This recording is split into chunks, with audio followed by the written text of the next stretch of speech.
What's up, y'all? How you doing? Welcome back to the channel. Okay, so I've been holding off on doing this video for a minute because I wanted to wait until we had a little more information on, of course, what we all know happened in Texas last Tuesday, and specifically in Uvalde, Texas. Now, I personally hate talking about mass shootings because, to me, I don't want to say they're irrelevant because they are very tragic events. There's always a huge loss of life, well, normally, and it's just all around a whole bad situation. It gives gun owners a bad name. Usually it's carried out by psychopaths who had no intention of actually being a law-abiding gun owner, as 99.99999% of legal gun owners are. Now, that being said, doesn't mean that they're always criminals. Sometimes when people do these kind of things, it's their first offense, like this kid in Uvalde. He passed a background check. He never had any red flags. Well, that were reported anyway. He never expressed any intention to commit violence that was reported. Come to find out now, he actually had a long list of red flags which should have been reported, which should have precluded him from owning a firearm, which should have come up on his federal background check and stopped him from owning a firearm. But the current state of affairs in this country being what it is, due to his certain characteristics and because this was his first offense, he was only a minor at the time, none of these were ever reported. We now know that he often carried around a bag of dead cats, that he had threatened violence on numerous occasions, that he may have been connected to a threat of a mass shooting in Uvalde, Texas 4 years ago. Would have been 4 years ago in 2018. We don't know that for sure, but it is entirely possible. He was posting on social media about carrying out these attacks, probably up to a day beforehand. He posted that he was going to shoot his grandma right before he shot his grandma, 30 minutes before he went to the school. Right before going to the school, he posted, "I am going to go and do this thing at a school." Nobody reported him. Nobody called him in. Nobody had the foresight to pick up a phone, call the cops, and say, "Hey, there's a guy out there," until he actually did this. Now we get to the root of the real meat and potatoes of this video. Now, as you saw in the thumbnail, this video is about why do we train? Why do we think we need the skills that people like me teach?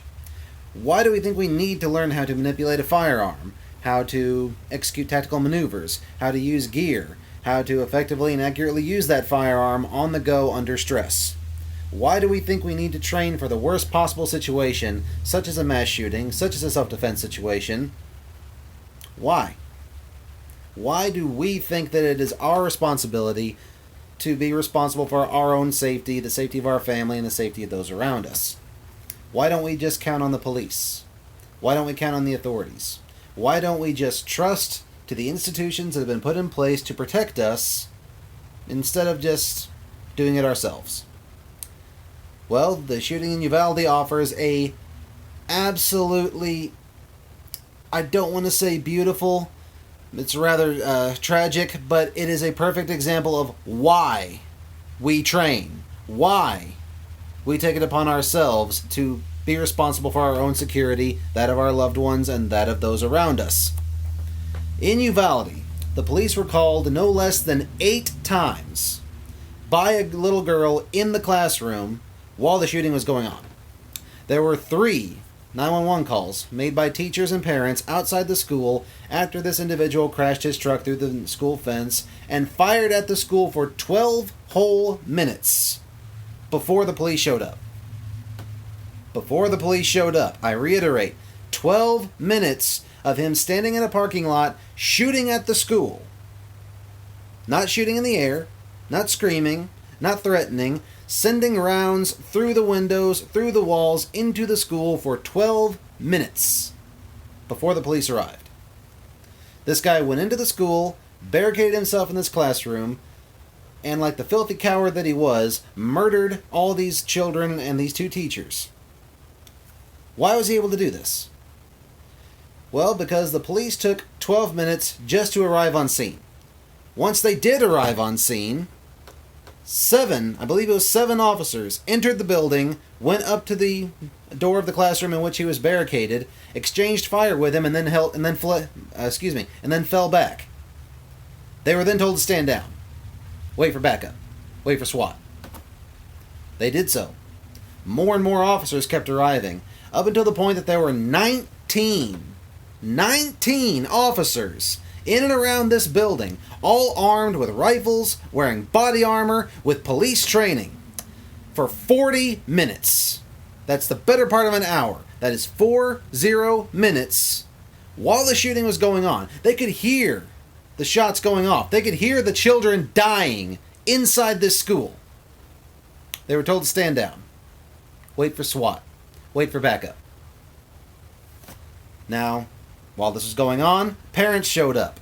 Began flooding the perimeter. Began surrounding this building. Wondering why. Why, oh why are you not going in? Why aren't you saving my children? Why aren't you doing your job? We can't. We have to stand down. We have to wait for backup. We have to wait for the SWAT team. Because apparently 20 people with training, with firearms, with body armor is not enough to storm one classroom and take out one 18-year-old kid who had absolutely zero firearms experience before this day. It's not enough. We might get shot. That was their excuse. We might get shot. I reiterate, 19 officers with training, with weapons, with body armor, refused to go into one classroom after one man because they might get shot. Meanwhile, 22 people were being shot. 19 children were murdered. 2 adults were murdered. Now, several parents decided, you know what, screw you guys, we're going in there, we're going to take care of business ourselves. And these policemen who were so afraid of this one individual assailant that they would not do anything, began tasing, tackling, beating, detaining, and cuffing the parents that were trying to go inside to save their own children. Only when one father, who was an off-duty Border Patrol BORTAC operator, that's Border Tactical, only when he showed up with a borrowed gun, I might add, and said, hello, I'm Officer Alvarado. This is the guy's name, Officer Alvarado. By the way, total badass. Ultimate respect to this guy. He showed up and said, I'm an officer, my daughter is in there, I'm going in. The police said no. Stand down. His commanding officer called up and said, no, stand down. Wait for more backup. His own team members, some of whom were also there, said, no, stand down, don't go in there. And he said, screw you all, I am going in there, you are not going to stop me. Don't even try, you will not like the result. And against all the orders, this one father, trying to save his children, went into this building alone with a shotgun against an assailant who had a rifle with an advanced optic, body armor, and from what I hear, about 58 magazines filled with ammo. So, pretty substantial sum of ammo. I believe over 100 shots were fired during this entire exchange.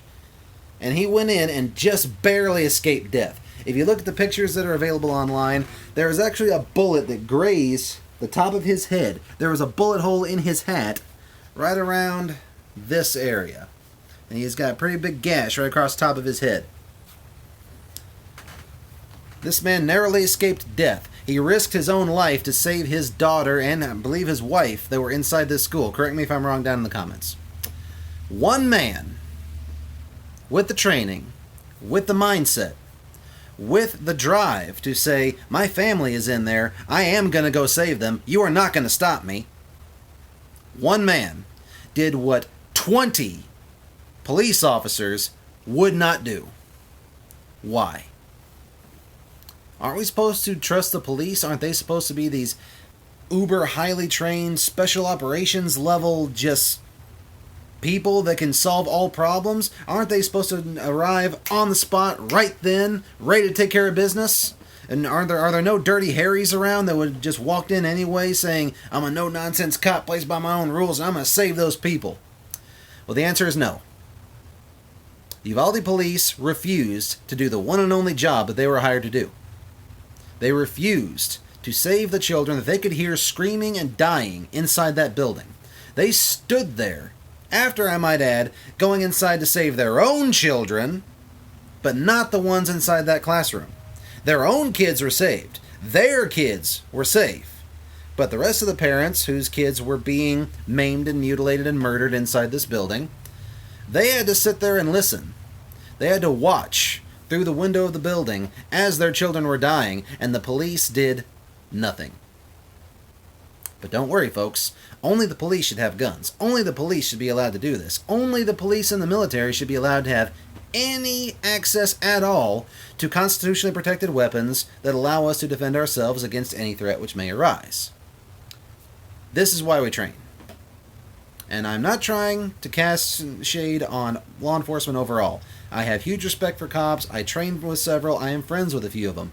Now, personally, I believe that every single officer who was present at the Robb Elementary School shooting in Uvalde, Texas, is an absolute coward. He is a disgrace. They are a disgrace to their profession. They should all be forced to trade in their badges and issue a public apology to the populace that they failed through their absolute cowardice and incompetence. That is my personal opinion. I will not take it back. Call me if you want to. I said what I said. Now, overall, does this mean that all police are like this? No. I've known plenty of police officers who have done very brave deeds over the course of their careers. Now, modern police, in the wake of defund the police, in the wake of 2020, in the wake of the George Floyd and the race riots, whatever you want to call them, in the wake of all the unrest that happened in 2020, police forces were told to stand down and stand by and watch their cities burn. Because the people who were rioting were of a particular political persuasion, and you just can't do anything about that. Police nationwide have been defunded, undertrained, demonized, and for the majority, from the people that I've spoken to, pretty much every cop worth a badge quit during the early months of 2020. So now you're left with only the people they could get and the people who stuck around for the bonus. That's about it. Not only that, but the Supreme Court of the United States, several years ago, issued a ruling saying that the police have no legal responsibility to protect you. I know it says serve and protect on the side of all the cars, that's the cliche, but according to the Supreme Court of the United States, the highest court in this land, the police have no legal obligation to protect you.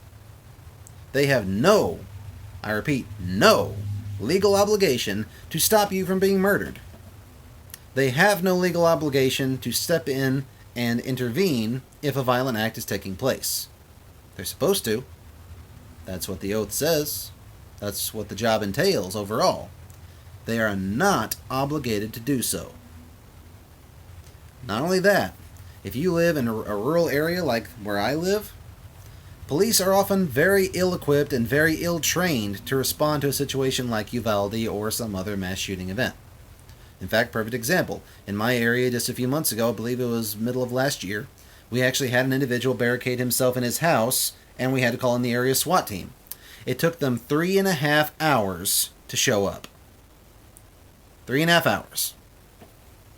The whole time this guy was in the second floor of his house, shooting a rifle through the window. Then when his rifle ran out of ammunition, he started shooting his pistol. Eventually he ran out of ammunition completely. He couldn't even off himself even though he tried. Finally, SWAT team charged in and did their job. 3.5 hours just to get on scene. The police themselves took 35 minutes to get there.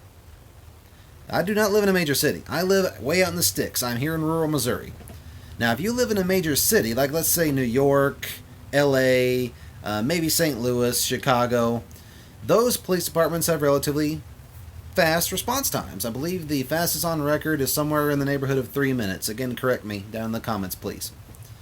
But let's say 3 minutes. The fastest response time you can hope for is 3 minutes. The average gunfight, according to FBI crime statistics, takes about 2.5 seconds. The average rape lasts 2.5 minutes on average. The average fight or assault lasts about 1.5 minutes. So if it takes 3 minutes for a policeman to arrive on scene, and that's optimistic, that is elite levels of response time. If it takes 3 minutes for that officer to arrive on scene and do whatever he can do, well, statistically speaking, you've been dead for 2.5 minutes. If you're a woman and that assailant was trying to violate you, he's been gone for about 1 minute, and you're left there shattered and broken. If you were being assaulted, if you were just getting the absolute crap kicked out of you for name that reason, well, now you're on the ground and you've been bleeding and hopefully unconscious for about 2 minutes. So, yeah. Trust the police. If you want to entrust all of your safety, all of your personal safety, your family's safety, your community's safety, if you want to entrust all of that to someone who won't be there for at least 3 minutes, now in my neck of the woods it's more like 35 to 45 because I'm out in the sticks. So let's use my area as an example. If I have time to pick up the phone and actually say, 911, please help, bad guys coming, bad things are happening. Optimistically, I'm looking at 30 minutes. 30 minutes of absolutely anything that Mr. Bad Guy wants to do. What do I do in the meantime? And what if I didn't have time to pick up my phone? What if I was ambushed? Which often happens. What if Mr. Bad Guy caught me unawares? What if I couldn't even get to my concealed carry? Well, here's the issue. If I am well trained, if I am able to get that firearm into action, by the time I even think about calling the cops, everything is over, one way or the other. Now, statistically speaking, yet again, 81.4% of all defensive uses of handguns do not require a shot to be fired. And also, according to FBI crime statistics, and you can look this up for yourself, I'll post a link in the description, an estimated 500,000 to 2.8 million defensive uses of firearms occur every year, on average. This is based on several surveys, it's based on reported incidents, it's also based on police reports. Now, this is incidents, of course, that have been reported by either the person themselves or by a law enforcement agency.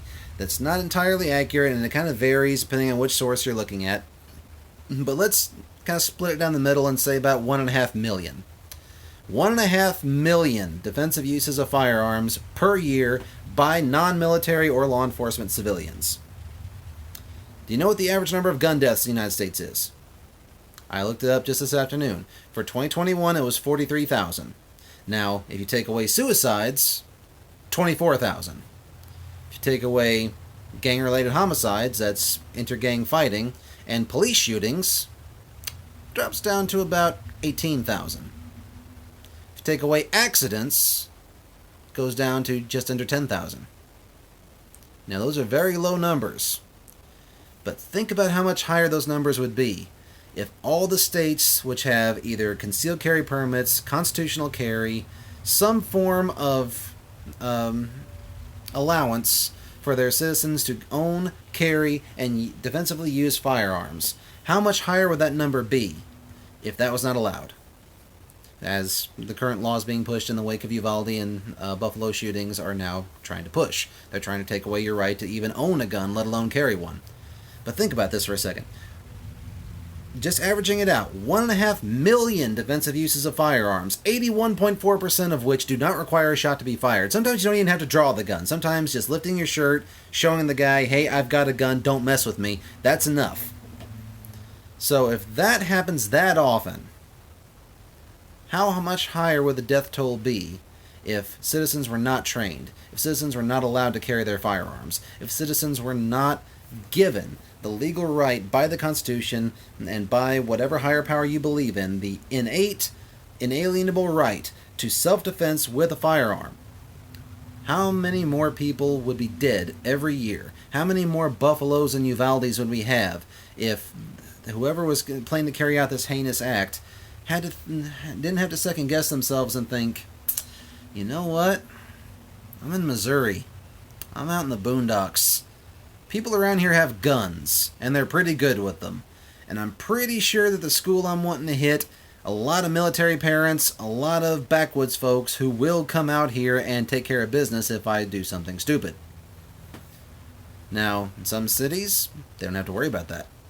Places where you're not allowed to carry, places where you're not allowed to train, where you are not allowed to take control of your own personal safety. That is where you see most of the worst mass shootings. It's where you see most of the gang violence. It's where you see most of the illicit use of firearms. That's illegal shootings, that's illegal killings, illegal maimings. This is why we train, folks. Because if you are one of those, let's just say 1.5 million, so again, somewhere between 500,000 and 3 million defensive uses of firearms a year, if you are one of those people, and it comes to the point that you actually have to draw your weapon and pull the trigger, I tell this to every one of my students, if it comes to the point that you think you have to draw your gun and then you end up having to draw your gun and actually using it in a self-defense scenario, you'd better be trained. You'd better know what you're doing. Because if it gets to that point, when bullets are flying, just have the mindset that only one of you is walking away from this, and it better be you. This is why we train. Because the people that I train, I tell them all the time, I want you to be that person, like this father in Uvalde. Be that person that goes in when the police won't. Be that person who is standing there when a crime is taking place and be able to help. Be that person who can draw your legally owned, legally carried, legally trained with firearm and defend yourself, defend your loved ones, defend the complete stranger on the next bench who is getting beaten to death, who is getting mugged, who is being threatened. Actually, perfect example. I just thought of this. I'm going a little off topic, but I'm staying within the parameters here. Not too long ago, there was an attack on a New York subway station. Not that one. This is a different one. Actually, no, take that back. This might have been in Philadelphia. Again, please correct me if I'm wrong. I believe this was a Philadelphia subway car. A woman was being assaulted in a very adult way. I'm trying to stay within YouTube's guidelines here. She was being assaulted in a very heinous manner. Several people filmed this with their cell phones. Filmed this. They didn't help. No one thought to grab the guy who was violating her shoulder and knock his teeth out. And of course this is Philadelphia. You're not allowed to carry. So no one was able to draw their firearm, present it into action, and say, hey you, stop what you're doing, don't make me use this. No one. Because no one there was allowed to do so. That's one of those places where you are completely dependent on the police. You are completely dependent on the people who have no legal obligation to defend you and will stand outside for an hour trying to decide what the next move should be while listening to you be murdered. This is why we train. We train because when the police and the authorities refuse to act, we will be able to. We train so that when events like 2020, when events like Uvalde, when events like any run-of-the-mill violent encounter that requires a self-defense scenario to take place, when any of these happen, we are not confined to pulling out our cell phone, dialing 911, and praying and hoping that a man with a gun shows up in time to save us. Guys, again, I don't want to cast shade on law enforcement too much, but when you really think about it, police are a custodial service. All the policemen can do is mop up the blood, cart away the bodies, and maybe, possibly, hopefully, find out who made the mess. Well, that doesn't do you any favors. I train people to be able to defend themselves and those around them. I've said it several times. I will keep saying it. I want to hammer this point home. We train to defend ourselves and our communities against any threat that presents itself. Whether that's a mass shooter, whether that's terrorism, whether it's zombies rising from the grave and Russians falling from the sky. We train to be prepared. To be able to step up when no one else will.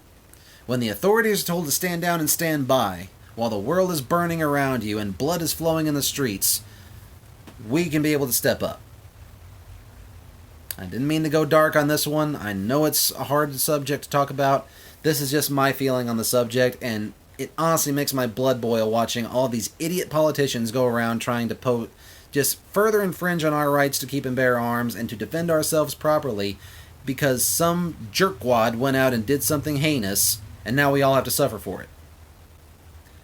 Taking away guns will never solve this problem. We have to fix our culture. We have to fix the mindset. We have to get more people out there with the prepared citizen mindset to be armed, to be trained, to be vigilant, to be protectors, to be the people that our grandfathers were. And we look back on the days of old, we look at our grandfathers, I look at my great-grandfather, I look at the men who would ride out into the western frontier or into the mean streets, who would strap on a gun belt and say, I'm going to go do this, I hope I make it out, but if I don't, oh well. To be that person who will step up. I believe John Wayne said it best. Let me rephrase. I believe John Wayne said it best. Courage is being scaredless, but saddling up anyway. That's why we train, to be those courageous people that even if you are scaredless, to be able to saddle up and go do what needs to be done. That's all I got for you today, folks. I got some more videos coming up later. Stay tuned. And until then, stay brave, stay vigilant, and stay frosty, my friends.